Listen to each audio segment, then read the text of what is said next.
بسم اللہ الرحمن الرحیم۔ السلام علیکم ورحمۃ اللہ وبرکاتہ۔ عابد راجہ چینل کی طرف سے آج میں اپنے دوستوں کو ایک بہت ہی پیارا عمل بتاؤں گا۔ نبی اکرم صلی اللہ علیہ وآلہ وسلم نے ارشاد فرمایا، زنا کرنے والا جب زنا کرتا ہے تو وہ مومن نہیں رہتا، وہ چور جب چوری کرتا ہے تو وہ مومن نہیں رہتا، شرابی جب شراب پیتا ہے تو وہ مومن نہیں رہتا، لیکن پھر بھی ان سب آدمیوں کے لیے توبہ کا دروازہ کھلا رہتا ہے۔ صحیح بخاری کی حدیث ہے، توبہ استغفار کرتے رہا کریں۔ اور اس کے ساتھ میں اپنے دوستوں سے گزارش کروں گا کہ اگر آپ رمضان المبارک سے پہلے یا رمضان میں صدقہ خیرات کرنا چاہتے ہیں تو بہت سی غریب فیملیاں ایسی ہیں جو آپ کے منتظر ہیں رمضان المبارک میں۔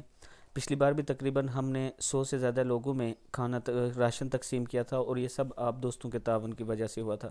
اس بار پھر میں اپنے دوستوں سے اپیل کرتا ہوں، یہ میرا واٹس اپ نمبر ایزی پیسہ جائز کیش اسی نمبر پر موجود ہے، آپ دوست ضرور تعاون کریں، میں ویڈیو اپلوڈ کرتا رہتا ہوں ساتھ ساتھ۔ السلام علیکم ورحمۃ اللہ وبرکاتہ۔